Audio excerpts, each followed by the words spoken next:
¿Qué tal? Muy buenos días. Andrés Ortiz les saluda y les estaré llevando las informaciones de hoy, lunes 5 de octubre. De inmediato vamos a las informaciones que tenemos para el día de hoy. Durante el fin de semana, las manifestaciones se mantuvieron en diferentes sectores del país. También durante estos 2 días se mantuvieron los enfrentamientos entre la policía y los manifestantes.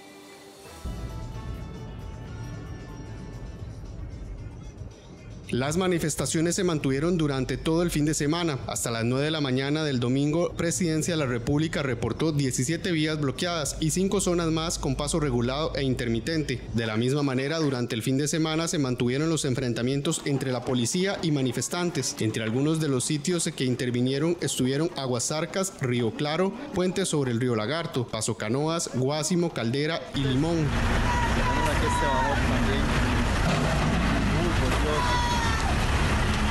De acuerdo con la información suministrada por el Ministerio de Seguridad, en el caso de Guásimo se logró decomisar la maquinaria que horas antes, al parecer, fue utilizada para agredir a los oficiales. Sí, fue una noche muy compleja, tuvimos intervenciones muy fuertes, donde se enfrentaron agresiones de todo tipo. Tenemos incluso el vehículo blindado con varios impactos de bala. Ya habíamos enfrentado durante estos días agresiones con todo tipo de objetos e incluso pólvora. Acá incluso con escopetas en esta zona donde estamos actualmente, en la zona sur.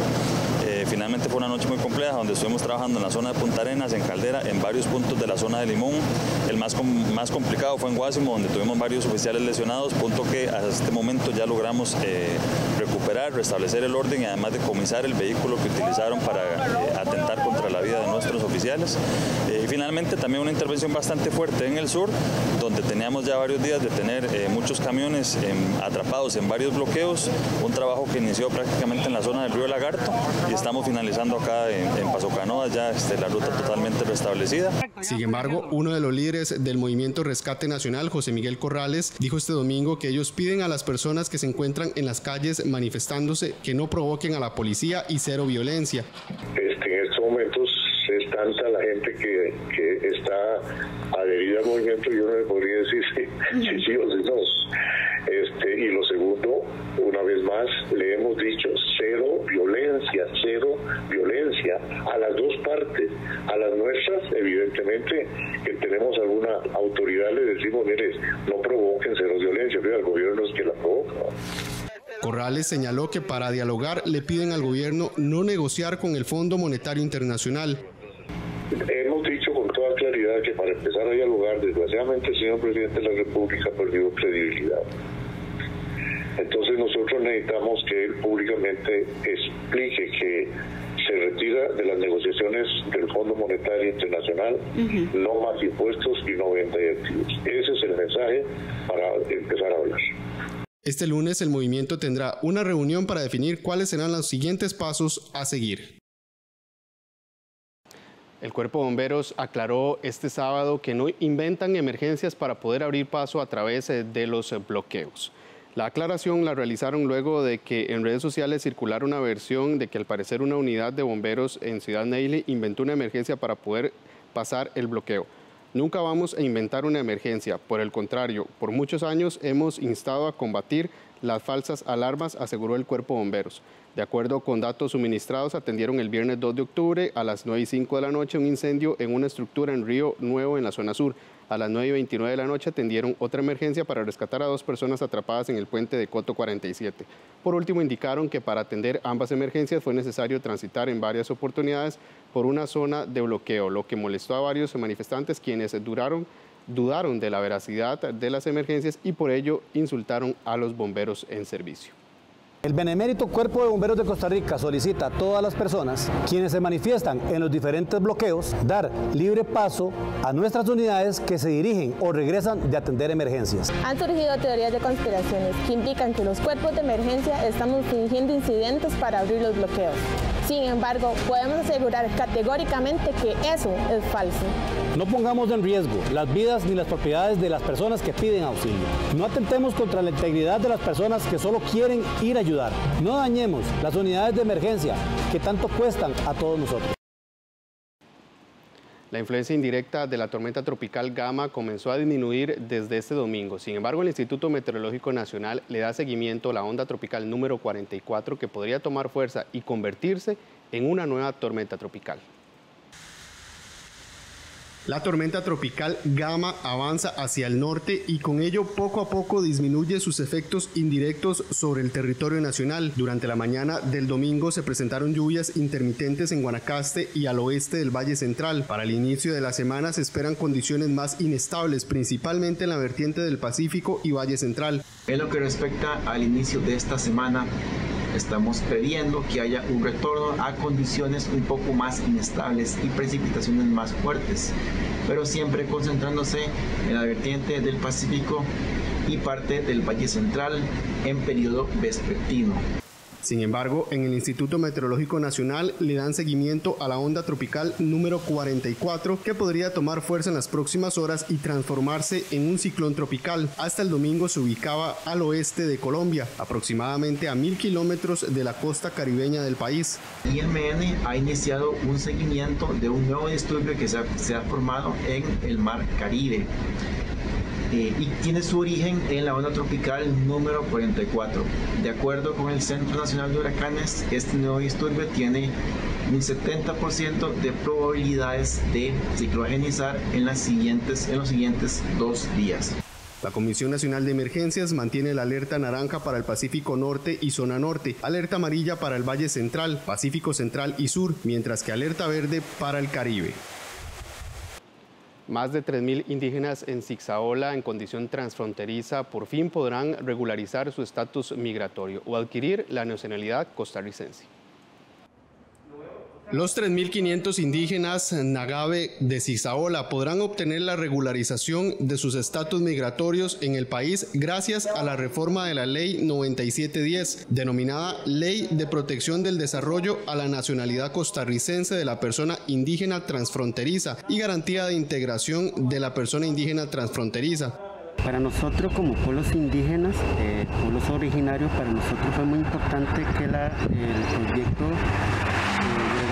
fue aprobada para que nosotros tengamos una identidad y que sea reconocido dentro del territorio nacional como un pueblo indígena más. El 17 de septiembre pasado finalizó la consulta indígena, donde se logró que el Tribunal Supremo de Elecciones y la Dirección General de Migración reconocieran y validaran las organizaciones representativas propias de los pueblos autóctonos. Es importante indicar que este reglamento establece que los trámites migratorios, las multas y cualquier otro cobro migratorio pendiente por parte de los indígenas no buglé se transforma en gratuito y queda exonerado de multas. Asimismo, este reglamento establece una formalización más ágil y rápida para esos indígenas. La reforma a la ley incorpora procedimientos y requisitos para regular su condición migratoria adecuada a sus condiciones particulares, respetando las propias formas de organización de los pueblos indígenas. El principal resultado de este proceso es que el trámite ahora de regularización migratoria para esta población va a tener que incluir procedimientos culturalmente apropiados. Esto significa que la institucionalidad de migración va a tener que reconocer y validar las organizaciones representativas propias de la población indígena Nobe en Zixaola, y que esto haya sido posible a través del mecanismo general de consulta es un hito muy importante para el país en tema de reconocimiento de los derechos indígenas, pero además este proceso es la primer consulta iniciada y terminada en el contexto de COVID-19. Para regularizar el estatus migratorio, primero deben certificarse como indígenas transfronterizos, lo que debe ser establecido según los acuerdos internacionales por las organizaciones representativas de estos pueblos.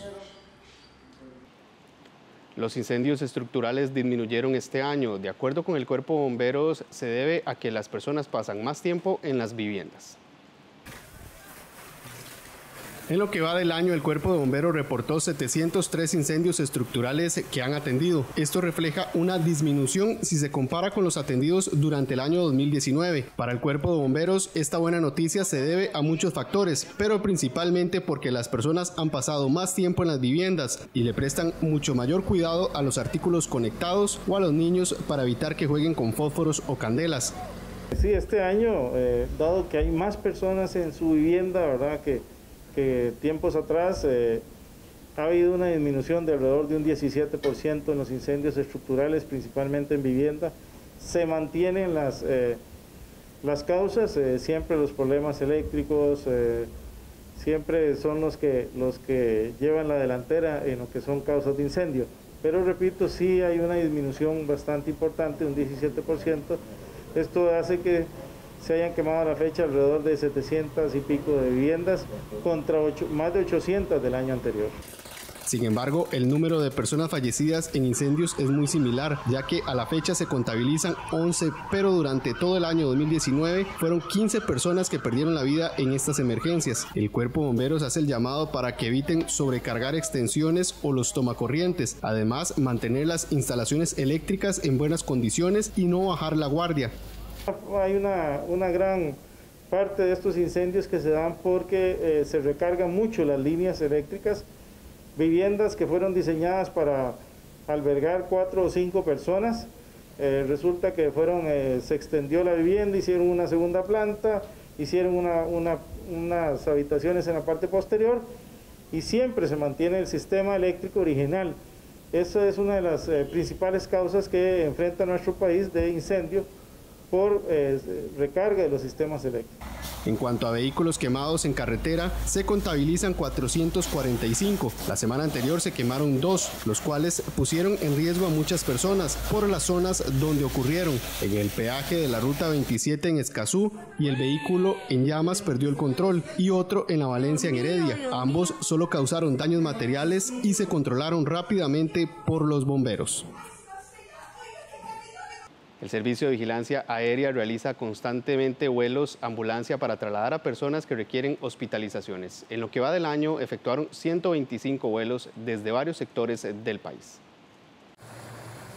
El Servicio de Vigilancia Aérea realiza vuelos de ayuda humanitaria y vuelos ambulancia. Muchos de estos vuelos se realizan en las zonas indígenas del país. Básicamente, le damos apoyo a las zonas indígenas, Talamanca, toda esa zona de Talamanca, Caribe, y también a la zona del sur del país.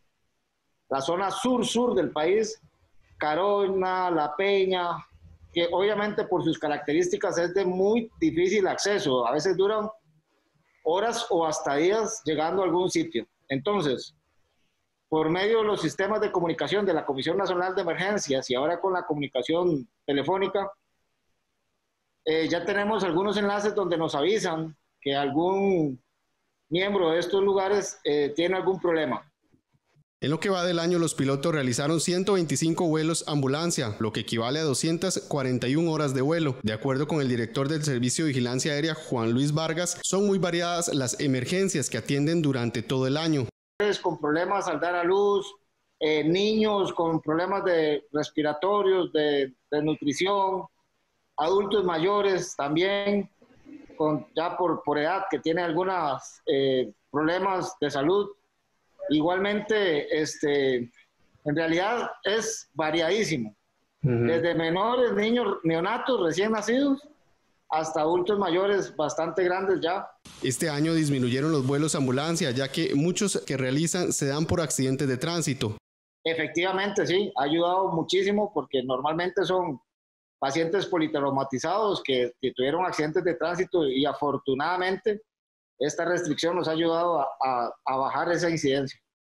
El Servicio de Vigilancia Aérea ha realizado 16 vuelos ambulancia relacionados con casos positivos con COVID-19 este año. El 1 de octubre se celebró el Día Internacional de la Persona Adulta Mayor. Las autoridades del Hospital Raúl Blanco Cervantes piden a todas las personas seguir cuidando a esta población, y más ahora con la pandemia. El mes de octubre es el mes de la persona adulta mayor. El pasado 1 de octubre se celebró el Día Internacional de esta población. Las autoridades del Hospital Raúl Blanco Cervantes hicieron el llamado a las personas para que continúen con el cuidado riguroso de ellos y ellas. Cada vez que tenemos interacción con nuestros adultos mayores, tenemos que recordar todo lo que tiene que ver con el distanciamiento físico, lavado de manos, limpieza de superficies y demás. pero realmente es muy importante recordar fundamentalmente que todos aquellos que vayamos a entrar en las casas de los adultos mayores debemos cumplir con estas normas. También piden a las personas respetar las burbujas sociales, es decir, quienes no viven con los adultos mayores y si los visitan deben seguir estrictamente las medidas como distanciamiento social y uso de mascarillas. También deben vigilar por la salud de ellos y el adecuado uso de los medicamentos. Yo documento que el adulto mayor no se siente bien, que incluso está dando signos de alguna descompensación de sus enfermedades crónicas. Resulta muy importante que acudamos tempranamente a los servicios de emergencia o a cualquier centro de salud. ¿Por qué? Porque realmente si hay una descompensación de su enfermedad crónica, estamos poniendo en riesgo al adulto mayor, por supuesto, de complicarse de esa enfermedad crónica e incluso de hacerse más vulnerable ante una posible infección del virus COVID-19. Entonces, no solo cuidamos los medicamentos, sino que cualquier evento o señal de alarma que presente el adulto mayor, acudamos oportunamente a los servicios de emergencia. Por último, recomiendan mantener el distanciamiento social, pero utilizar todos los medios digitales disponibles para poder tener contacto con ellos y así no confundir el distanciamiento físico con el distanciamiento emocional. En medio de denuncias por abandono, pobreza y sin acceso a una pensión, se conmemora el mes del adulto mayor, que más que una celebración es una oportunidad para hacer conciencia. Yo tengo como 3 años de solicitar solicité la pensión, pero hasta este momento no me han dado ninguna solución. Y yo por eso he tenido que salir, como dicen, a trabajar, aunque sea un día, 2 días, por lo mismo, ¿verdad? Porque ya la pensión me la han rechazado, no me han dado ninguna respuesta. Ella es doña Julia Ruiz, de 68 años de edad, vecina del precario Santa Fe, en Dulce Nombre de Alajuela. Ella es una de muchos adultos mayores que viven en una situación compleja. Pese a su edad y debido a su situación económica, ha tenido que trabajar como empleada doméstica. Sin embargo, por la pandemia no pudo seguir laborando. Por ahora pide dinero prestado para poder hacer tamales y venderlos y de esta manera hacerle frente a sus gastos. Según nos comentó, intentó en varias ocasiones solicitar el bono proteger, pero no lo ha recibido. Afirma que en este mes, más que una celebración, es hacer conciencia a la ciudadanía. Y todo eso. Ya, yo lo único que le puedo decir es que tengan conciencia con los adultos mayores, porque definitivamente no podemos trabajar. Ya a las edades de nosotros no podemos. Las listas de espera en la Caja Costarricense de Seguro Social, el abandono y el trato y calidad de cuidado de esta población son parte de las denuncias más frecuentes que recibe la Defensoría de los Habitantes. Las denuncias que se hacen ante la Defensoría de los Habitantes por violación al derecho de circulación, sobre todo el problema del transporte público, que es uno de los mayores problemas de los mayores, digamos, abusos que se hace contra la persona adulta mayor. También tenemos las reformas al programa del régimen no contributivo, que permitió a las personas adultas mayores en situación de pobreza aumentar las denuncias, ¿verdad?, por atrasos en las resoluciones a su pensión. El programa Construyendo Lazos de Solidaridad y Puente al Desarrollo también hacen transferencias a las personas adultas mayores vulnerables, que en esos programas hemos tenido mejoras en la cobertura, denuncias sobre atrasos y excesos de trámites y problemas y denuncias también cuando hay problemas de inequidad en la asignación de recursos. Otro de los espacios en donde hemos podido, digamos, hacer cumplir estos derechos de las personas mayores es las denuncias que se hacen ante la Defensoría de los Habitantes, sobre todo en el tema del abandono de las personas mayores en los hospitales, que es uno de los problemas más graves en cuanto a lo que es el abandono, ¿verdad? Muchas veces dejamos a la persona adulta mayor en el hospital, las familias, y se les olvida que también tenían que volver y recuperarlos para su familia, sino que los dejan ahí en situación de abandono. Las barreras para recibir el bono de la vivienda, que en muchas ocasiones se les pide una tramitología bastante amplia y no es posible para la persona mayor el conseguirla. Las limitaciones al acceso a los programas de red de cuidado, también no solamente por la limitación del programa, sino también por las limitaciones económicas que tiene el mismo programa, ¿verdad? Según datos del INEC, un 14,4% de los adultos mayores viven solos, un 22,9% están en pobreza, un 6,8% han recibido rehabilitación en el último año, un 33% están sin pensión, un 34% tienen una percepción de calidad de vida de los últimos 30 días de regular a mala y un 43% ha experimentado manifestaciones de violencia. Un 43% de los habitantes de Costa Rica de 65 años y más reportan haber sido víctimas de algún tipo de violencia. Y este porcentaje es mayor entre los hombres que entre las mujeres, en este caso, siendo la violencia verbal y física las que se identifican como principales. En cuanto a enfermedades de alto riesgo, el INEC revela que el 59,7% de la población adulta mayor padecen de presión alta, un 28% de diabetes, un 16,1% de enfermedades del corazón, un 13% de enfermedades respiratorias y un 9,5% de cáncer. La expectativa de vida a la edad de 65 años en 1980 era de 15,5% con una población de 101.966 adultos mayores. En el 2000, la expectativa de vida era de 19,64% para una población de 206.767, mientras que en el 2020 la expectativa de vida es de 21,41% con una población de 453.078 personas. De esta manera vamos a hacer una pausa comercial y ya regresamos con más de Costa Rica Noticias.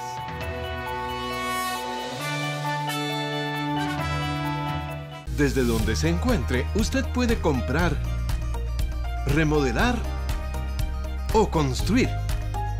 El BCR multiplica sus posibilidades en vivienda. Elija el crédito con la cuota que más le convenga, hasta con un 90% de financiamiento. Solo complete el formulario en bancobcr.com o en la app BCR Móvil y haga realidad su proyecto de vivienda. Somos el Banco de Costa Rica. La tradición y lo contemporáneo del dúo Nelly por Arendt llega a los conciertos didácticos de Audiotopía. Este sábado 10 de octubre a las 8 de la noche, entrevista y concierto con Nelly Juárez y Arendt Vargas. Desde nuestros estudios y hasta su casa, a través de todas las plataformas de CINART, Costa Rica Medios. Gracias al apoyo de Universidad Nacional.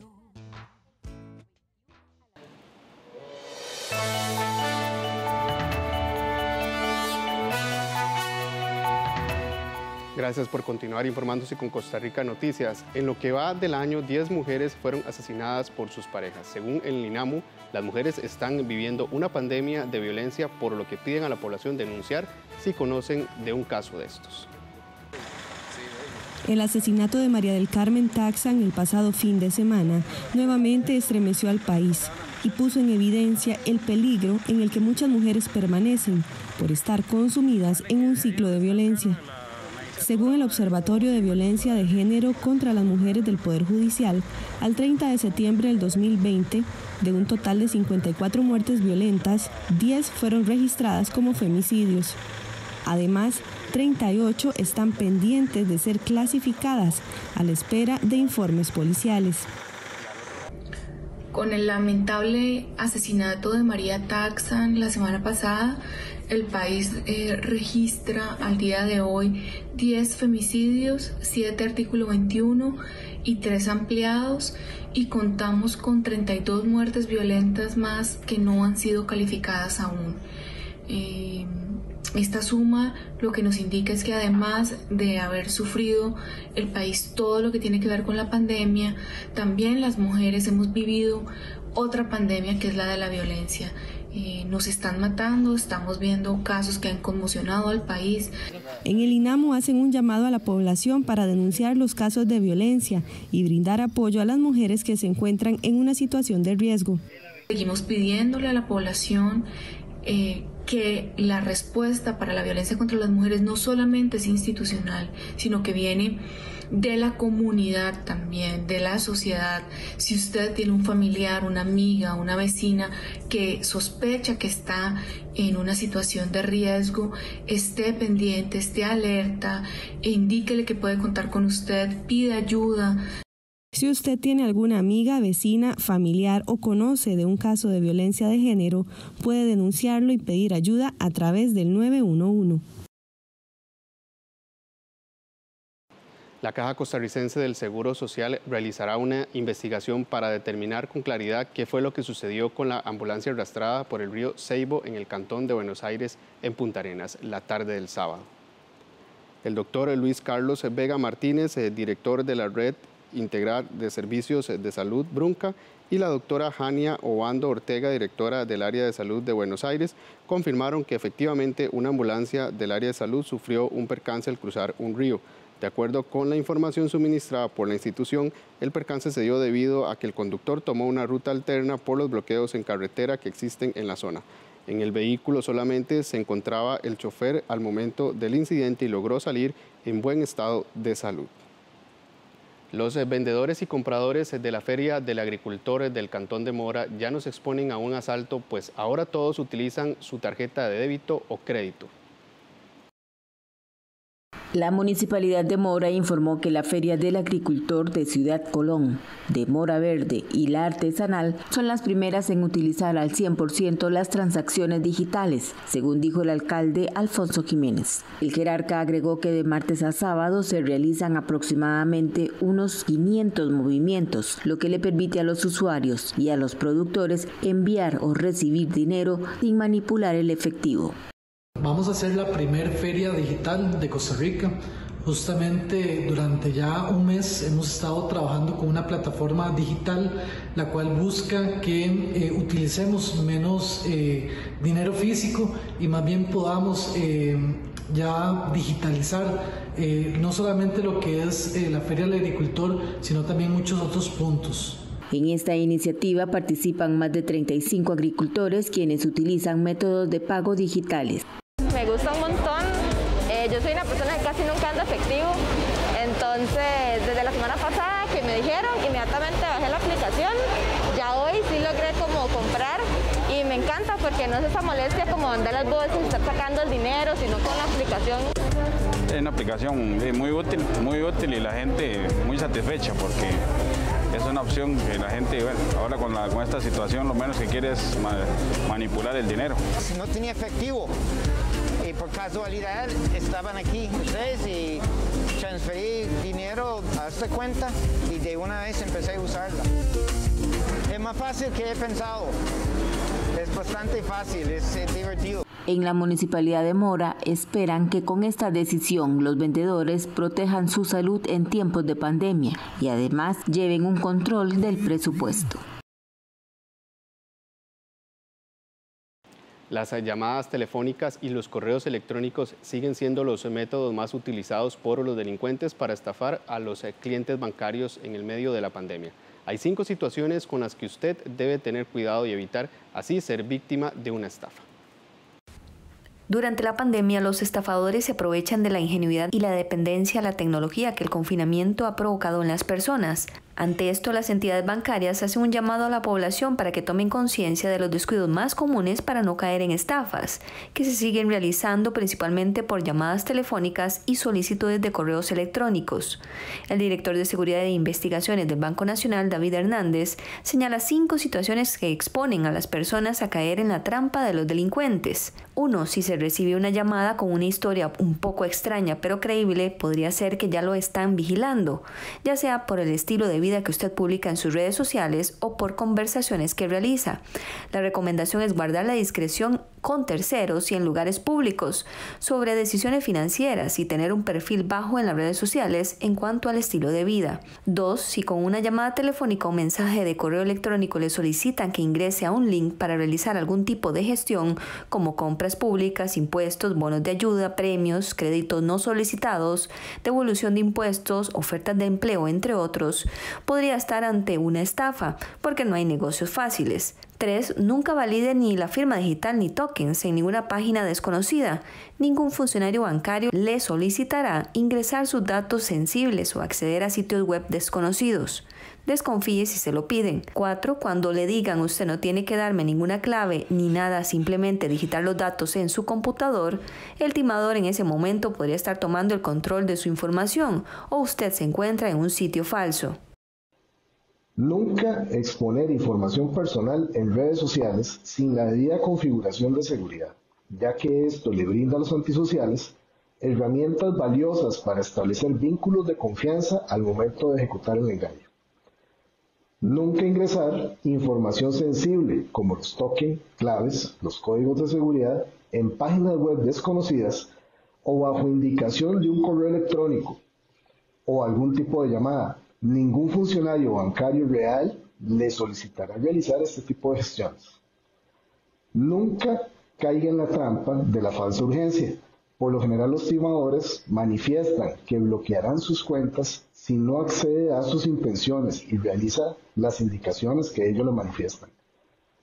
Utilice la gama de herramientas de seguridad con las que cuentan las aplicaciones bancarias, configure límites, utilice token o la firma digital. Desconfíe siempre de las llamadas telefónicas o mensajes de chat o correos de extraños e incluso de conocidos, porque esa persona que no es familiar pudo ya haber sido hackeada de alguna forma. Este lunes en nuestra sección de Animales en Libertad les presentamos al equidno. Este mamífero es primo de los erizos, pero tiene características diferentes.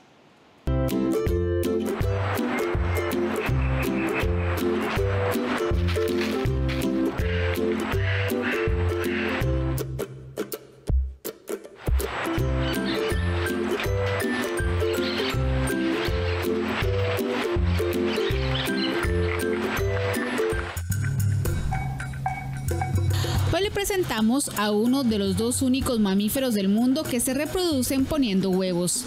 Le hablamos del equidno. Esta especie rara de mamífero proviene de Australia y además tiene un gran parecido físico con el erizo, el puercoespín y el oso hormiguero. Como todo mamífero, su cuerpo se encuentra cubierto de pelo. Sin embargo, suelen utilizar sus espinas para protegerse de los depredadores, escondiendo así sus partes más vulnerables. Cada una de sus patas cuenta con 5 dedos. Las mismas se encuentran diseñadas para cavar. Durante el día suelen esconderse en las raíces de los árboles, rocas o cualquier agujero que esté en su camino. Estos mamíferos son excelentes nadadores. Su sentido más desarrollado es el olfato, también utilizado para buscar su alimento. Esta especie se alimenta de insectos pequeños, hormigas o termitas. También pueden comer larvas y gusanos. Cuentan con una lengua muy similar a la de los osos hormigueros, con la cual atrapan fácilmente a su presa.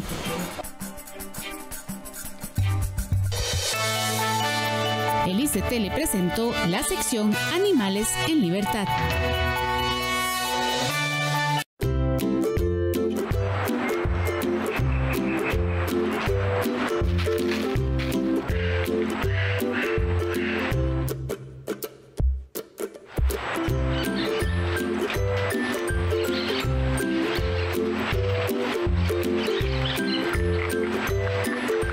Inundaciones dejaron al menos un muerto y decenas de desaparecidos el sábado tras fuertes lluvias en el sur de Francia y en el norte de Italia. Inundaciones dejaron al menos un muerto y varios desaparecidos el sábado al sur de Francia y el norte de Italia. El fallecido es un bombero voluntario italiano. 16 de los desaparecidos son de la provincia de Cuneo, en Italia, pero también se realizan búsquedas del lado francés en el departamento de los Alpes Marítimos. La ola de mal tiempo con lluvias intensas y viento también azotó las regiones italianas de Lombardía y Liguria. En Venecia se activaron por primera vez los diques móviles, un sistema que tiene 78 compuertas para impedir la entrada del mar en la laguna y evitar las inundaciones en la ciudad formada por 118 islas. En Francia hay una carretera principal colapsada alrededor del pueblo Saint-Martin-Vesubie. La lluvia causó grandes destrozos en 3 valles cerca de Niza, donde 12.000 hogares se quedaron sin electricidad. El mal tiempo es causado por una tormenta otoñal llamada Alex, que azotó Bretaña durante la noche con vientos de hasta 186 kilómetros por hora, así como Belle-Île-Mer, una isla francesa frente a la costa cerca de Nantes. También se han producido fuertes lluvias en Suiza, que han provocado deslizamientos de tierra, carreteras cortadas y desbordamientos de ríos, pero sin causar víctimas. El presidente de Estados Unidos, Donald Trump, hospitalizado por COVID-19, dijo en un video publicado en Twitter el sábado que se siente mucho mejor y prometió que pronto volverá a sus actividades. El presidente de Estados Unidos, Donald Trump, que fue internado en el hospital, afirmó el sábado sentirse mejor tras haberse contagiado del nuevo coronavirus, a un mes de los comicios en los que busca la reelección. Vine aquí, no me sentía muy bien, me siento mucho mejor ahora, estamos trabajando duro para mi recuperación. Tengo que regresar porque todavía tengo que hacer grandioso a Estados Unidos de nuevo. Hemos hecho un trabajo muy bueno en eso, pero todavía tenemos pasos por hacer y tenemos que terminar ese trabajo y volveré. Creo que volveré pronto.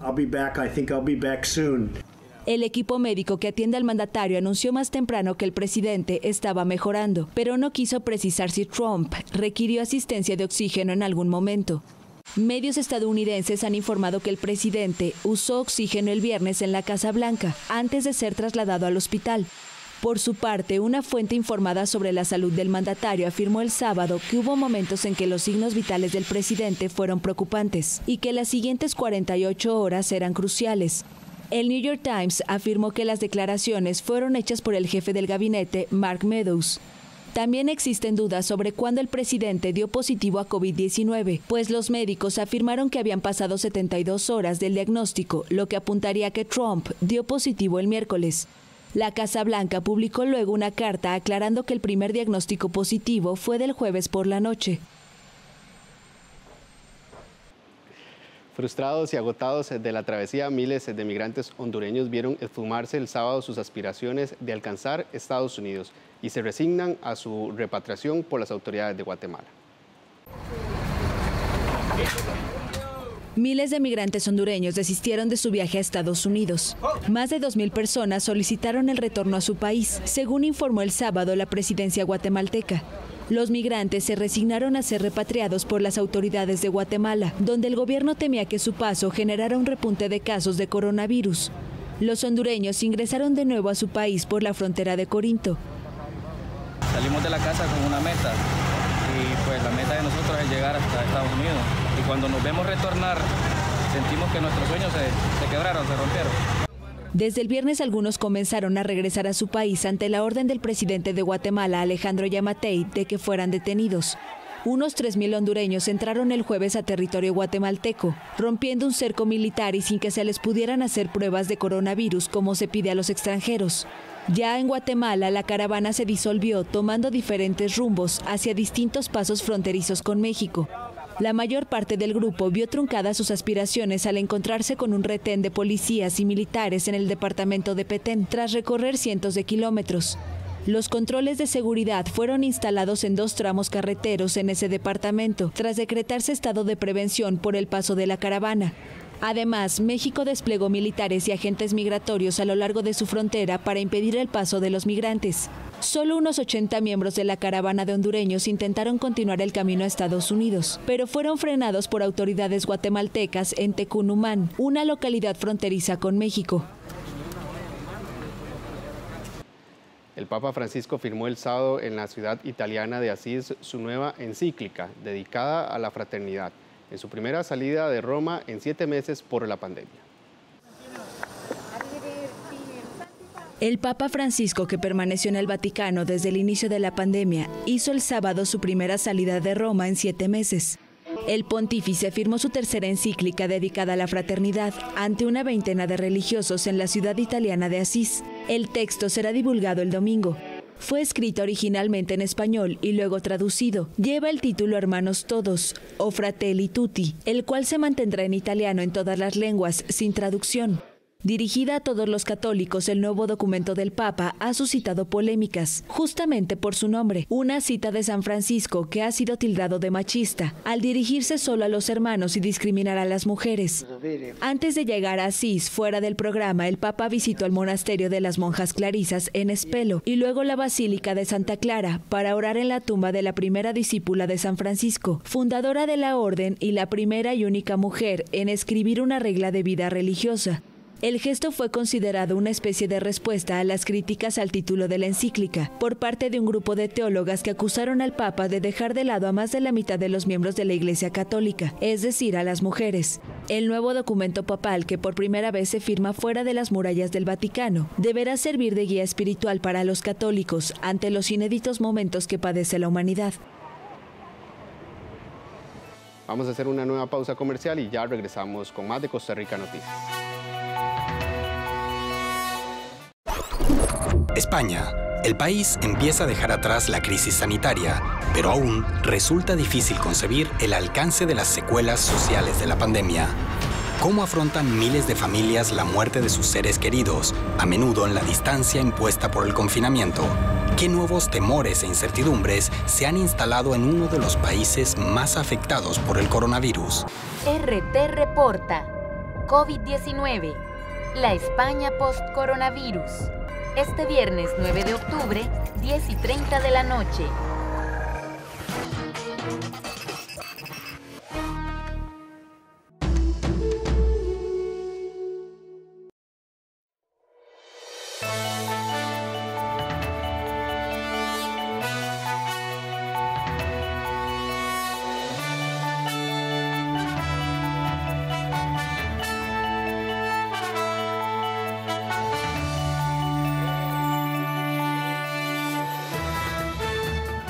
¿Qué tal? Muy buenos días. Andrés Ortiz les saluda y les estaré llevando las informaciones de hoy, lunes 5 de octubre. De inmediato vamos a las informaciones que tenemos para el día de hoy.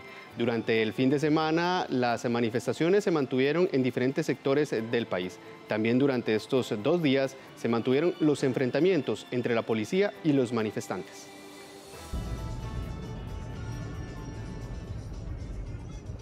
Las manifestaciones se mantuvieron durante todo el fin de semana. Hasta las 9 de la mañana del domingo, Presidencia de la República reportó 17 vías bloqueadas y 5 zonas más con paso regulado e intermitente. De la misma manera, durante el fin de semana se mantuvieron los enfrentamientos entre la policía y manifestantes. Entre algunos de los sitios que intervinieron estuvieron Aguasarcas, Río Claro, Puente sobre el Río Lagarto, Paso Canoas, Guásimo, Caldera y Limón.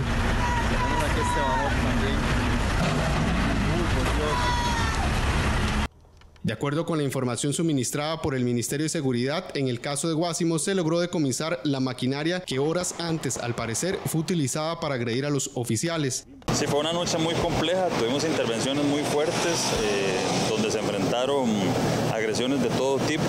Tenemos incluso el vehículo blindado con varios impactos de bala. Ya habíamos enfrentado durante estos días agresiones con todo tipo de objetos e incluso pólvora. Acá incluso con escopetas en esta zona donde estamos actualmente, en la zona sur. Finalmente fue una noche muy compleja donde estuvimos trabajando en la zona de Punta Arenas, en Caldera, en varios puntos de la zona de Limón. El más complicado fue en Guásimo, donde tuvimos varios oficiales lesionados, punto que hasta este momento ya logramos recuperar, restablecer el orden y además decomisar el vehículo que utilizaron para atentar contra la vida de nuestros oficiales. Y finalmente también una intervención bastante fuerte en el sur, donde teníamos ya varios días de tener muchos camiones atrapados en varios bloqueos, un trabajo que inició prácticamente en la zona del Río Lagarto y estamos finalizando acá en Paso Canoas ya la ruta totalmente restablecida. Sin embargo, uno de los líderes del Movimiento Rescate Nacional, José Miguel Corrales, dijo este domingo que ellos piden a las personas que se encuentran en las calles manifestándose que no provoquen a la policía y cero violencia. En estos momentos es tanta la gente que está adherida al movimiento, yo no le podría decir si sí o si no. Y lo segundo, una vez más, le hemos dicho cero violencia a las dos partes, a las nuestras, evidentemente, que tenemos alguna autoridad, le decimos, mire, no provoquen cero violencia, pero el gobierno es que la provoca. Corrales señaló que para dialogar le piden al gobierno no negociar con el Fondo Monetario Internacional. Hemos dicho con toda claridad que para para empezar a dialogar. Desgraciadamente el señor presidente de la República perdió credibilidad. Entonces nosotros necesitamos que él públicamente explique que se retira de las negociaciones del Fondo Monetario Internacional, no más impuestos y no venta de activos. Ese es el mensaje para empezar a hablar. Este lunes el movimiento tendrá una reunión para definir cuáles serán los siguientes pasos a seguir. El Cuerpo de Bomberos aclaró este sábado que no inventan emergencias para poder abrir paso a través de los bloqueos. La aclaración la realizaron luego de que en redes sociales circulara una versión de que al parecer una unidad de bomberos en Ciudad Neily inventó una emergencia para poder pasar el bloqueo. Nunca vamos a inventar una emergencia, por el contrario, por muchos años hemos instado a combatir las falsas alarmas, aseguró el Cuerpo de Bomberos. De acuerdo con datos suministrados, atendieron el viernes 2 de octubre a las 9:05 de la noche un incendio en una estructura en Río Nuevo, en la zona sur. A las 9:29 de la noche atendieron otra emergencia para rescatar a 2 personas atrapadas en el puente de Coto 47. Por último, indicaron que para atender ambas emergencias fue necesario transitar en varias oportunidades por una zona de bloqueo, lo que molestó a varios manifestantes quienes dudaron de la veracidad de las emergencias y por ello insultaron a los bomberos en servicio. El benemérito Cuerpo de Bomberos de Costa Rica solicita a todas las personas quienes se manifiestan en los diferentes bloqueos dar libre paso a nuestras unidades que se dirigen o regresan de atender emergencias. Han surgido teorías de conspiraciones que indican que los cuerpos de emergencia estamos fingiendo incidentes para abrir los bloqueos.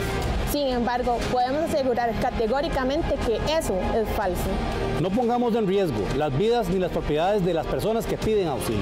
No atentemos contra la integridad de las personas que solo quieren ir a ayudar. No dañemos las unidades de emergencia que tanto cuestan a todos nosotros. La influencia indirecta de la tormenta tropical Gama comenzó a disminuir desde este domingo. Sin embargo, el Instituto Meteorológico Nacional le da seguimiento a la onda tropical número 44 que podría tomar fuerza y convertirse en una nueva tormenta tropical.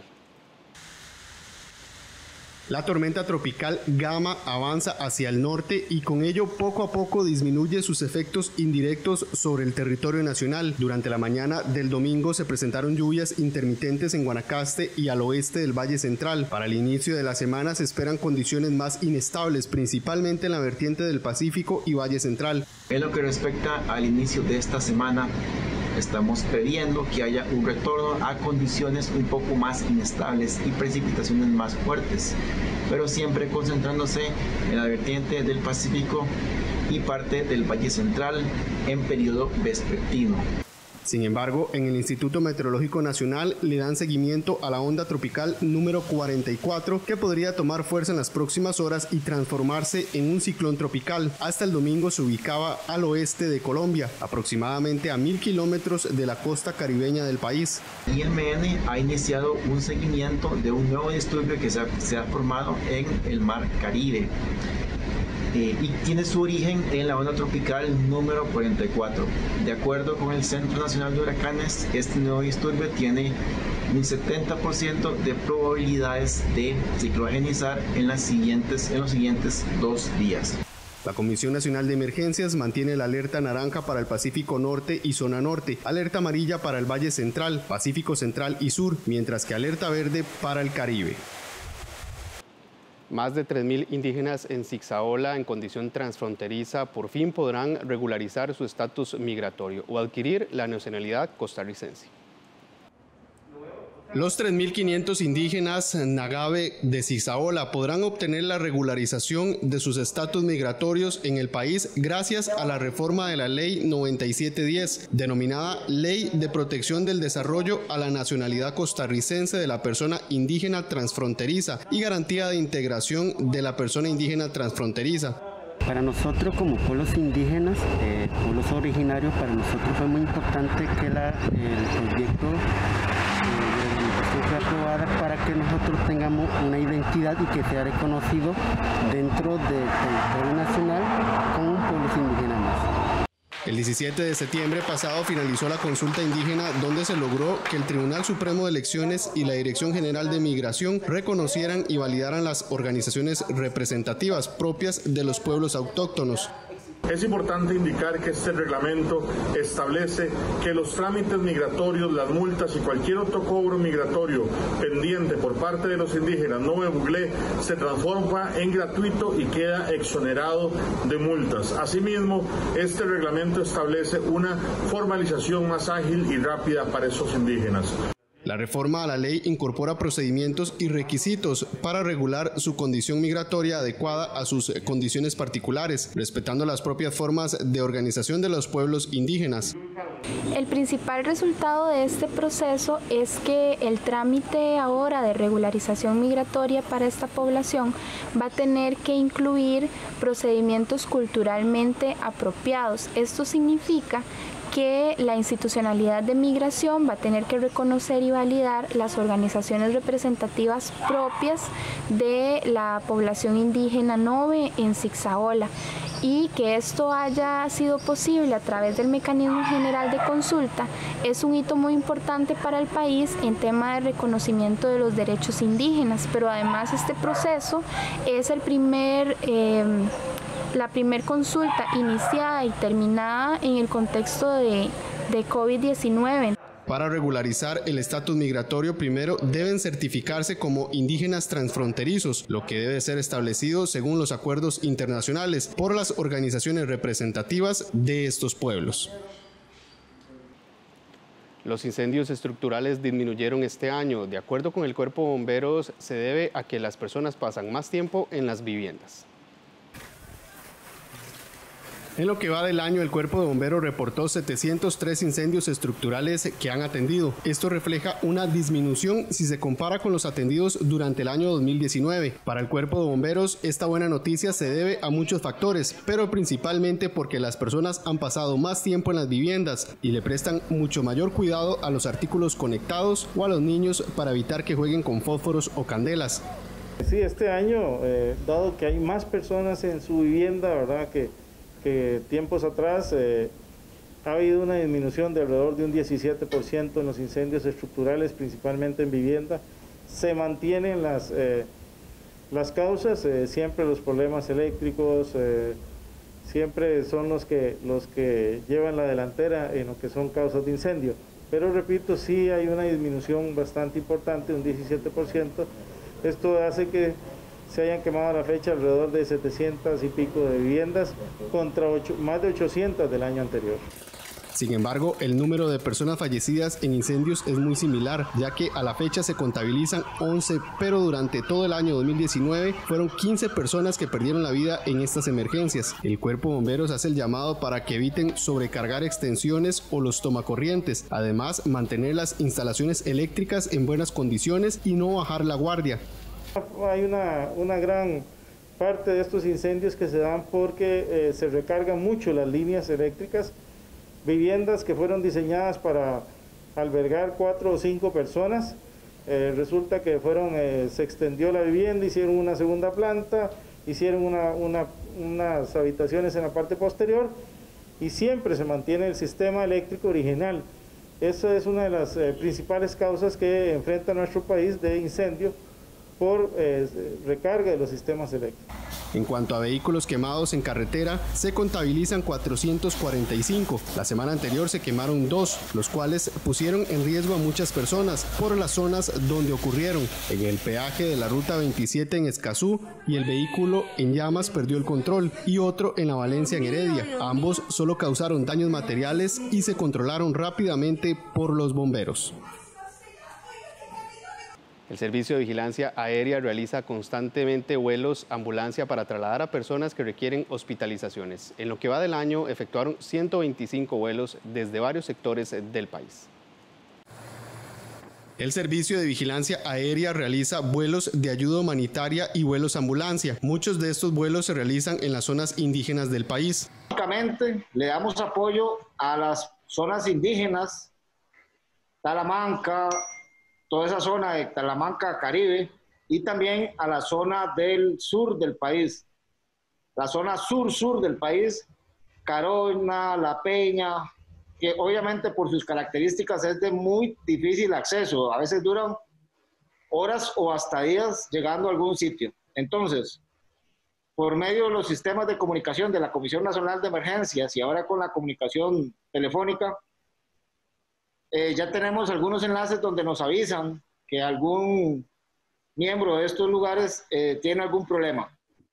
En lo que va del año, los pilotos realizaron 125 vuelos ambulancia, lo que equivale a 241 horas de vuelo. De acuerdo con el director del Servicio de Vigilancia Aérea, Juan Luis Vargas, son muy variadas las emergencias que atienden durante todo el año. Con problemas al dar a luz, niños con problemas respiratorios, de nutrición, adultos mayores también, ya por edad, que tienen algunos problemas de salud. Igualmente, en realidad es variadísimo. Desde menores, niños neonatos recién nacidos, hasta adultos mayores bastante grandes ya. Este año disminuyeron los vuelos ambulancia, ya que muchos que realizan se dan por accidentes de tránsito.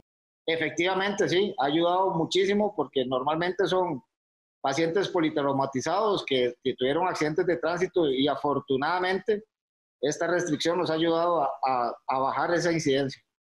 El Servicio de Vigilancia Aérea ha realizado 16 vuelos ambulancia relacionados con casos positivos con COVID-19 este año. El 1 de octubre se celebró el Día Internacional de la Persona Adulta Mayor. Las autoridades del Hospital Raúl Blanco Cervantes piden a todas las personas seguir cuidando a esta población y más ahora con la pandemia. El mes de octubre es el mes de la persona adulta mayor. El pasado 1 de octubre se celebró el Día Internacional de esta población. Las autoridades del Hospital Raúl Blanco Cervantes hicieron el llamado a las personas para que continúen con el cuidado riguroso de ellos y ellas. Cada vez que tenemos interacción con nuestros adultos mayores, tenemos que recordar todo lo que tiene que ver con el distanciamiento físico, lavado de manos, limpieza de superficies y demás. Pero realmente es muy importante recordar fundamentalmente que todos aquellos que vayamos a entrar en las casas de los adultos mayores debemos cumplir con estas normas. También piden a las personas respetar las burbujas sociales, es decir, quienes no viven con los adultos mayores y si los visitan deben seguir estrictamente las medidas como distanciamiento social y uso de mascarillas. También deben vigilar por la salud de ellos y el adecuado uso de los medicamentos. Yo documento que el adulto mayor no se siente bien, que incluso está dando signos de alguna descompensación de sus enfermedades crónicas. Resulta muy importante que acudamos tempranamente a los servicios de emergencia o a cualquier centro de salud. ¿Por qué? Porque realmente si hay una descompensación de su enfermedad crónica, estamos poniendo en riesgo al adulto mayor, por supuesto, de complicarse de esa enfermedad crónica e incluso de hacerse más vulnerable ante una posible infección del virus COVID-19. Entonces, no solo cuidamos los medicamentos, sino que cualquier evento o señal de alarma que presente el adulto mayor, acudamos oportunamente a los servicios de emergencia. Por último, recomiendan mantener el distanciamiento social, pero utilizar todos los medios digitales disponibles para poder tener contacto con ellos y así no confundir el distanciamiento físico con el distanciamiento emocional. En medio de denuncias por abandono, pobreza y sin acceso a una pensión, se conmemora el mes del adulto mayor, que más que una celebración es una oportunidad para hacer conciencia. Yo tengo como 3 años de solicitar la pensión, pero hasta este momento no me han dado ninguna solución. Y yo por eso he tenido que salir, como dicen, a trabajar, aunque sea un día, 2 días, por lo mismo, ¿verdad? Porque ya la pensión me la han rechazado, no me han dado ninguna respuesta. Ella es doña Julia Ruiz, de 68 años de edad, vecina del precario Santa Fe, en Dulce Nombre de Alajuela. Ella es una de muchos adultos mayores que viven en una situación compleja. Pese a su edad y debido a su situación económica, ha tenido que trabajar como empleada doméstica. Sin embargo, por la pandemia no pudo seguir laborando. Por ahora pide dinero prestado para poder hacer tamales y venderlos y de esta manera hacerle frente a sus gastos. Según nos comentó, intentó en varias ocasiones solicitar el bono proteger, pero no lo ha recibido. Afirma que en este mes, más que una celebración, es hacer conciencia a la ciudadanía. Y todo eso...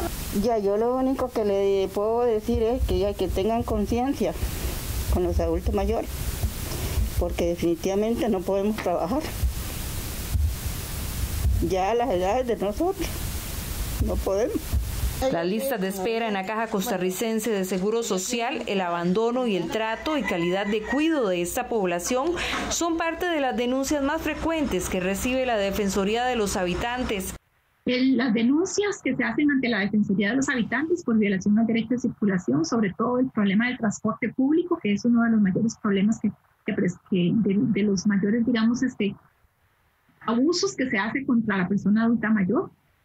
También tenemos las reformas al programa del régimen no contributivo, que permitió a las personas adultas mayores en situación de pobreza aumentar las denuncias, ¿verdad?, por atrasos en las resoluciones a su pensión. El programa Construyendo Lazos de Solidaridad y Puente al Desarrollo también hacen transferencias a las personas adultas mayores vulnerables, que en esos programas hemos tenido mejoras en la cobertura, denuncias sobre atrasos y excesos de trámites y problemas y denuncias también cuando hay problemas de inequidad en la asignación de recursos.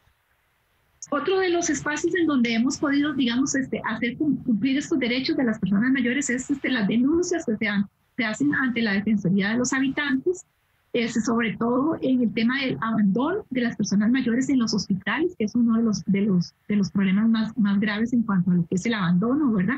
Muchas veces dejamos a la persona adulta mayor en el hospital, las familias, y se les olvida que también tenían que volver y recuperarlos para su familia, sino que los dejan ahí en situación de abandono. Las barreras para recibir el bono de la vivienda, que en muchas ocasiones se les pide una tramitología bastante amplia y no es posible para la persona mayor el conseguirla. Las limitaciones al acceso a los programas de red de cuidado, también no solamente por la limitación del programa, sino también por las limitaciones económicas que tiene el mismo programa, ¿verdad?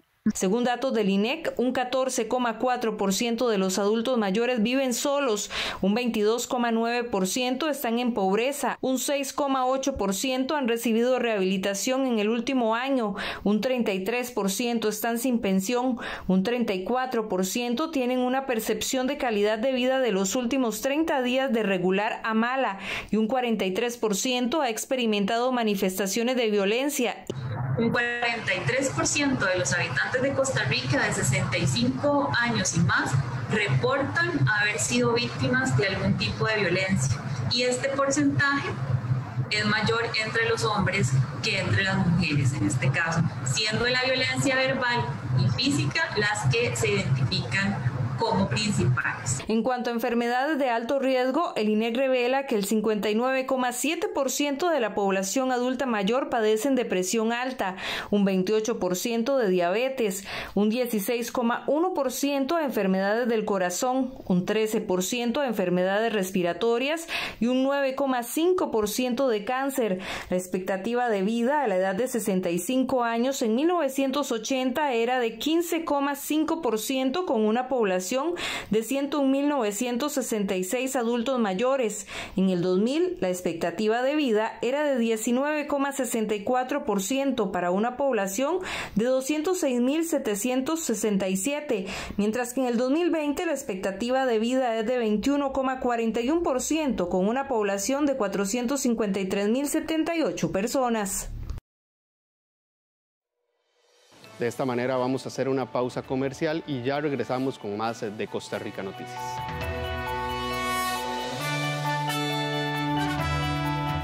Las mujeres quichuas están rescatando la costumbre de elaborar artesanías de barro. Fabrican delicadas piezas como platos, vasijas, jarros y adornos. Una herramienta muy utilizada por los nativos de esta zona es la cerbatana. Esta arma está compuesta de un canuto en el que se introducen dardos pequeños punzantes, los mismos que son disparados al soplar con fuerza desde uno de los extremos. La Ruta de Enrique, los sábados a las 12 mediodía, solo en 13, Costa Rica Televisión. Costa Rica es Este lunes 8 en punto de la mañana no puede perderse Café Nacional, sobre todo aquella gente que tiene un emprendimiento ligado a la parte gastronómica. ¿Se imagina que un robot atienda sus pedidos? Bueno, de esto le vamos a contar. Costa Rica, una voz que entona un canto libre y la esperanza tejiendo al futuro.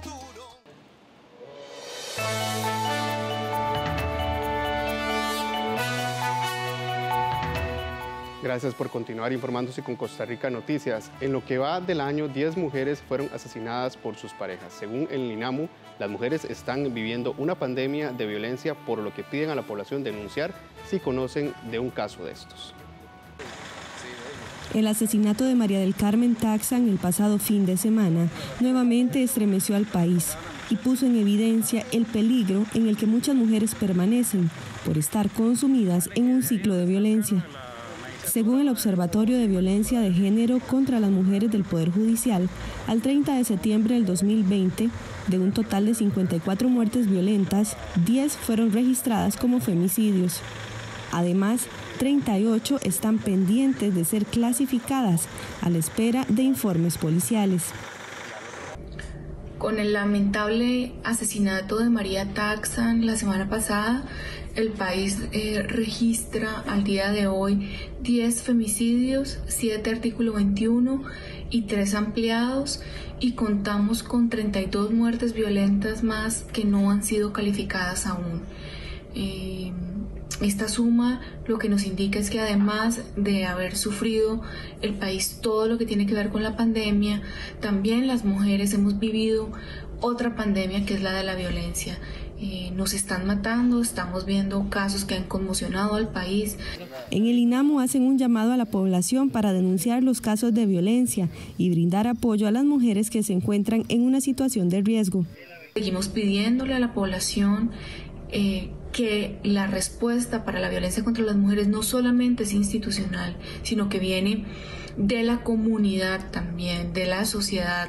Si usted tiene un familiar, una amiga, una vecina que sospecha que está en una situación de riesgo, esté pendiente, esté alerta, indíquele que puede contar con usted, pida ayuda. Si usted tiene alguna amiga, vecina, familiar o conoce de un caso de violencia de género, puede denunciarlo y pedir ayuda a través del 911.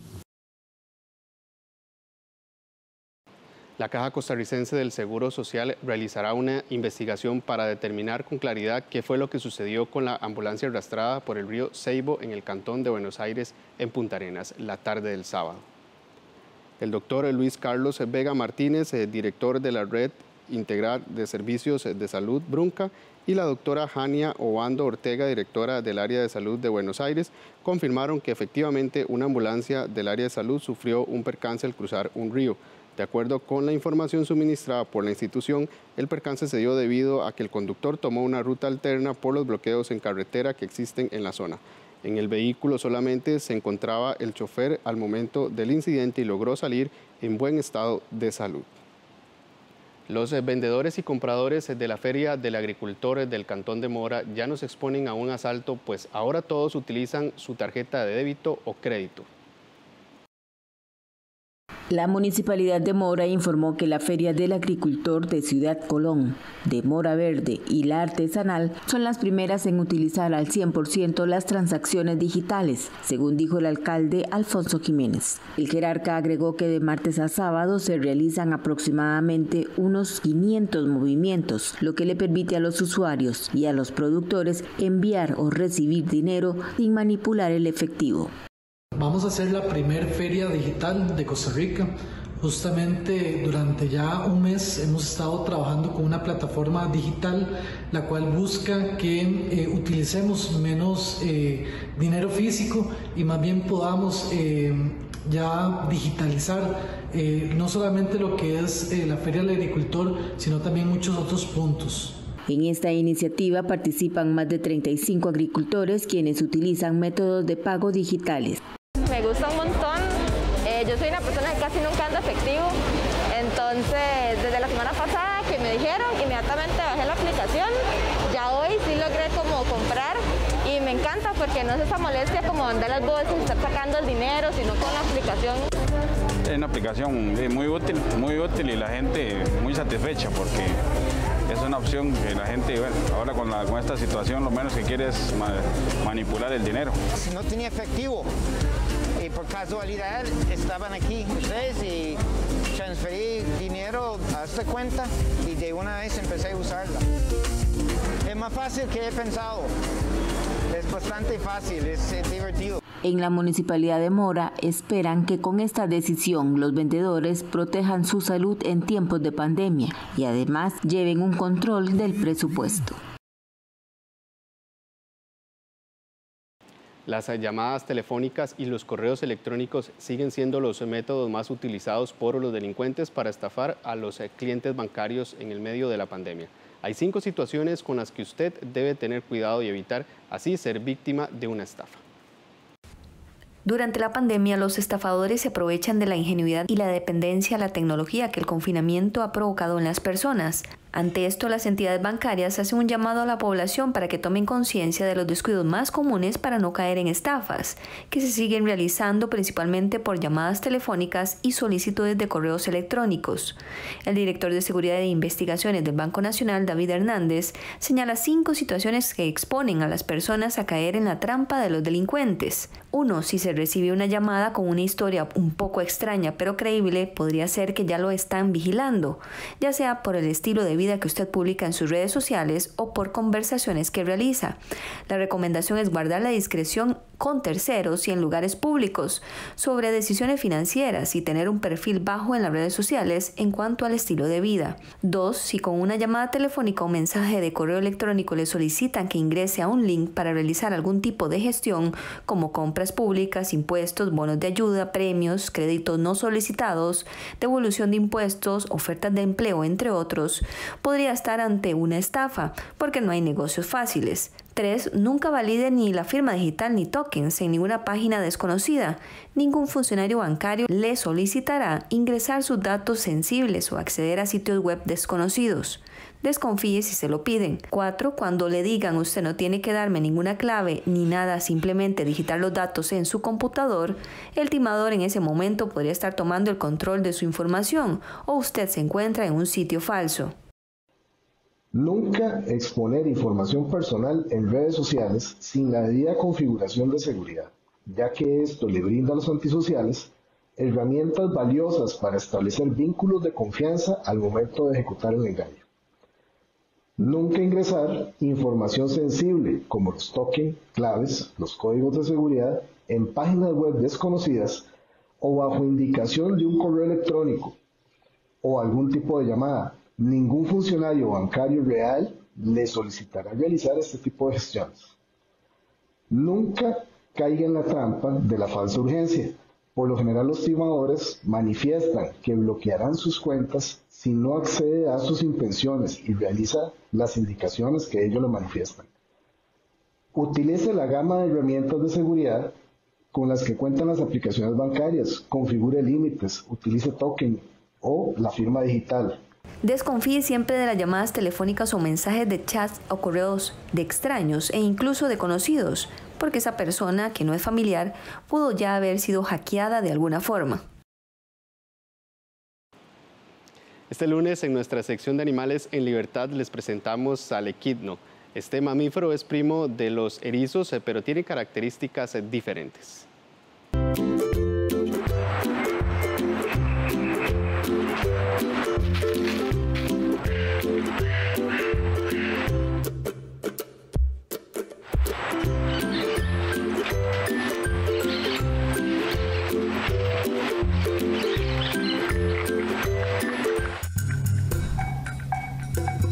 Hoy le presentamos a uno de los 2 únicos mamíferos del mundo que se reproducen poniendo huevos. Le hablamos del equidno. Esta especie rara de mamífero proviene de Australia y además tiene un gran parecido físico con el erizo, el puercoespín y el oso hormiguero. Como todo mamífero, su cuerpo se encuentra cubierto de pelo. Sin embargo, suelen utilizar sus espinas para protegerse de los depredadores, escondiendo así sus partes más vulnerables. Cada una de sus patas cuenta con 5 dedos. Las mismas se encuentran diseñadas para cavar. Durante el día suelen esconderse en las raíces de los árboles, rocas o cualquier agujero que esté en su camino. Estos mamíferos son excelentes nadadores. Su sentido más desarrollado es el olfato, también utilizado para buscar su alimento. Esta especie se alimenta de insectos pequeños, hormigas o termitas. También pueden comer larvas y gusanos. Cuentan con una lengua muy similar a la de los osos hormigueros, con la cual atrapan fácilmente a su presa.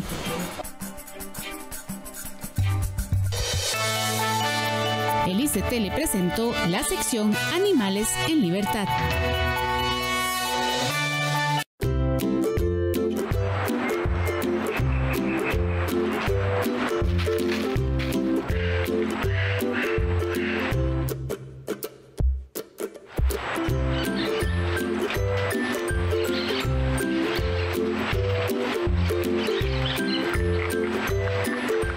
Inundaciones dejaron al menos un muerto y decenas de desaparecidos el sábado tras fuertes lluvias en el sur de Francia y en el norte de Italia. Inundaciones dejaron al menos un muerto y varios desaparecidos el sábado al sur de Francia y el norte de Italia. El fallecido es un bombero voluntario italiano. 16 de los desaparecidos son de la provincia de Cuneo, en Italia, pero también se realizan búsquedas del lado francés en el departamento de los Alpes Marítimos. La ola de mal tiempo con lluvias intensas y viento también azotó las regiones italianas de Lombardía y Liguria. En Venecia se activaron por primera vez los diques móviles, un sistema que tiene 78 compuertas para impedir la entrada del mar en la laguna y evitar las inundaciones en la ciudad formada por 118 islas. En Francia hay una carretera principal colapsada alrededor del pueblo Saint-Martin-Vesubie. La lluvia causó grandes destrozos en 3 valles cerca de Niza, donde 12.000 hogares se quedaron sin electricidad. El mal tiempo es causado por una tormenta otoñal llamada Alex, que azotó Bretaña durante la noche con vientos de hasta 186 kilómetros por hora, así como Belle-Île-Mer, una isla francesa frente a la costa cerca de Nantes. También se han producido fuertes lluvias en Suiza, que han provocado deslizamientos de tierra, carreteras cortadas y desbordamientos de ríos, pero sin causar víctimas. El presidente de Estados Unidos, Donald Trump, hospitalizado por COVID-19, dijo en un video publicado en Twitter el sábado que se siente mucho mejor y prometió que pronto volverá a sus actividades. El presidente de Estados Unidos, Donald Trump, que fue internado en el hospital, afirmó el sábado sentirse mejor tras haberse contagiado del nuevo coronavirus, a un mes de los comicios en los que busca la reelección. Vine aquí, no me sentía muy bien, me siento mucho mejor ahora, estamos trabajando duro para mi recuperación. Tengo que regresar porque todavía tengo que hacer grandioso a Estados Unidos de nuevo. Hemos hecho un trabajo muy bueno en eso, pero todavía tenemos pasos por hacer y tenemos que terminar ese trabajo y volveré. Creo que volveré pronto. El equipo médico que atiende al mandatario anunció más temprano que el presidente estaba mejorando, pero no quiso precisar si Trump requirió asistencia de oxígeno en algún momento. Medios estadounidenses han informado que el presidente usó oxígeno el viernes en la Casa Blanca, antes de ser trasladado al hospital. Por su parte, una fuente informada sobre la salud del mandatario afirmó el sábado que hubo momentos en que los signos vitales del presidente fueron preocupantes y que las siguientes 48 horas eran cruciales. El New York Times afirmó que las declaraciones fueron hechas por el jefe del gabinete, Mark Meadows. También existen dudas sobre cuándo el presidente dio positivo a COVID-19, pues los médicos afirmaron que habían pasado 72 horas del diagnóstico, lo que apuntaría a que Trump dio positivo el miércoles. La Casa Blanca publicó luego una carta aclarando que el primer diagnóstico positivo fue del jueves por la noche.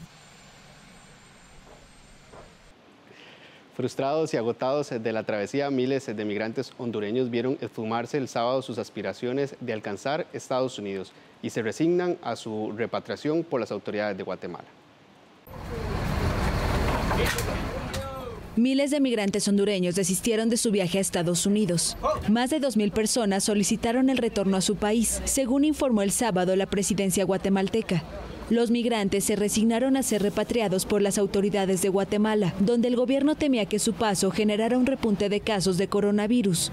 Los hondureños ingresaron de nuevo a su país por la frontera de Corinto. Salimos de la casa con una meta y pues la meta de nosotros es llegar hasta Estados Unidos. Y cuando nos vemos retornar, sentimos que nuestros sueños se quebraron, se rompieron. Desde el viernes algunos comenzaron a regresar a su país ante la orden del presidente de Guatemala, Alejandro Yamatei, de que fueran detenidos. Unos 3.000 hondureños entraron el jueves a territorio guatemalteco, rompiendo un cerco militar y sin que se les pudieran hacer pruebas de coronavirus como se pide a los extranjeros. Ya en Guatemala, la caravana se disolvió, tomando diferentes rumbos hacia distintos pasos fronterizos con México. La mayor parte del grupo vio truncadas sus aspiraciones al encontrarse con un retén de policías y militares en el departamento de Petén, tras recorrer cientos de kilómetros. Los controles de seguridad fueron instalados en 2 tramos carreteros en ese departamento, tras decretarse estado de prevención por el paso de la caravana.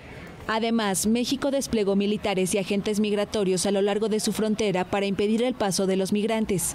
Solo unos 80 miembros de la caravana de hondureños intentaron continuar el camino a Estados Unidos, pero fueron frenados por autoridades guatemaltecas en Tecunumán, una localidad fronteriza con México. El Papa Francisco firmó el sábado en la ciudad italiana de Asís su nueva encíclica dedicada a la fraternidad, en su primera salida de Roma en 7 meses por la pandemia. El Papa Francisco, que permaneció en el Vaticano desde el inicio de la pandemia, hizo el sábado su primera salida de Roma en 7 meses. El pontífice firmó su tercera encíclica dedicada a la fraternidad ante una veintena de religiosos en la ciudad italiana de Asís. El texto será divulgado el domingo. Fue escrito originalmente en español y luego traducido. Lleva el título Hermanos Todos, o Fratelli Tutti, el cual se mantendrá en italiano en todas las lenguas, sin traducción.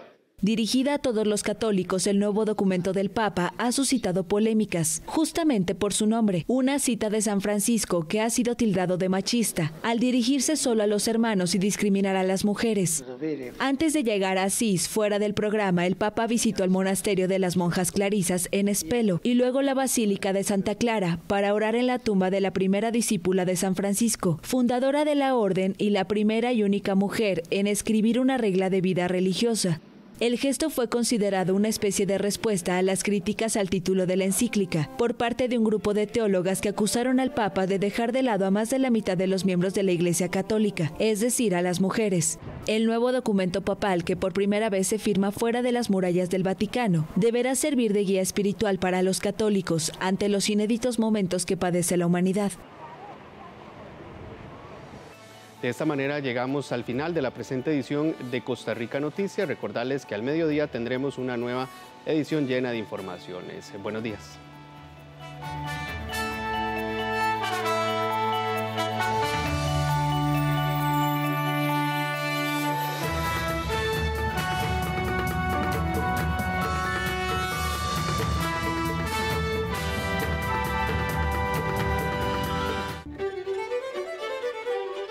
Este sábado 10 de octubre, la temporada virtual de la Orquesta Sinfónica Nacional nos ofrece música de Vinicio Mesa, Enrique Crepo y Luis Felipe Tamón y Rivera, a las 7:30 de la noche.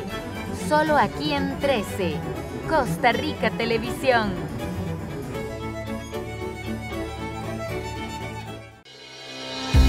¿Tenés alguna consulta, comentario o reclamo sobre nuestros servicios? SINAR te escucha. Ponete en contacto con la Contraloría de Servicios porque con tus críticas, vos ayudás a mejorar la programación, las producciones y la calidad de la señal que recibís de nuestros medios. Comunicate vía correo electrónico, por teléfono o a través de la página web. Contraloría de Servicios, un contacto directo entre el SINAR y vos.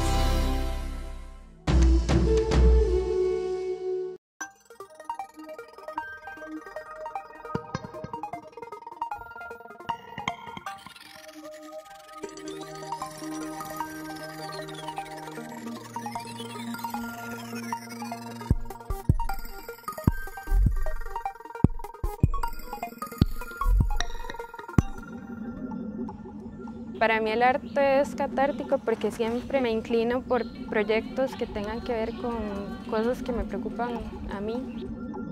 El estudiar diseño gráfico no quiere decir que uno deba de meterse a una agencia, sino que uno puede trabajar independiente. Hay que tener mucha persistencia y confianza. También balancear la parte de realizar trabajos comerciales y también ganar a partir del estilo propio de uno. Estudié diseño gráfico porque siempre tuve una afinidad por todo lo que era artístico.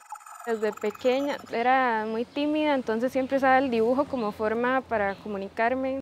A partir de la muerte de mi abuelo en el 2015, como que fui para abajo y entré en una depresión, casi dejo todo botado.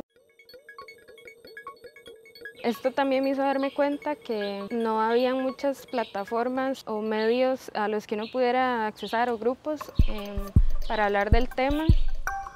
MindKit fue el diseño conceptual de un sitio web, como la palabra kit lo dice, lo que quería era proporcionar herramientas a las personas que están pasando por trastornos mentales, específicamente ansiedad, depresión y bipolaridad, que son los principales en Costa Rica.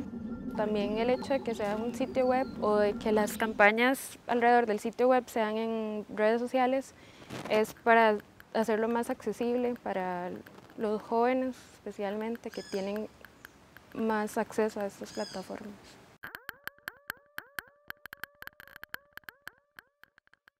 Lo bueno del diseño gráfico es que no se limita a una sola técnica o a un solo tipo de proyecto, sino que uno puede probar con diferentes cosas y no encerrarse en una sola. En el 2015 empecé a experimentar con otros medios como ilustraciones en Microsoft Word, que terminé haciendo por casualidad. Realicé varios retratos, entre esos uno de mis artistas favoritos, Keith Haring, un artista pop en los 80s, ya murió. Un día después de clases me llegó una notificación en Instagram de que le había dado like Jessica Welch, una diseñadora muy famosa que ha venido aquí al FIT.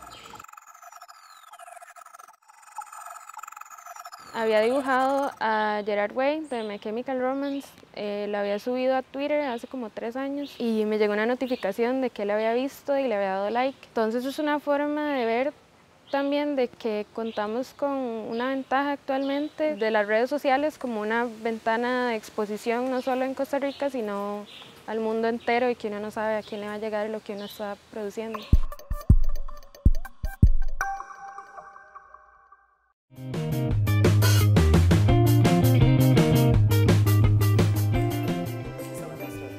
Muchas gracias.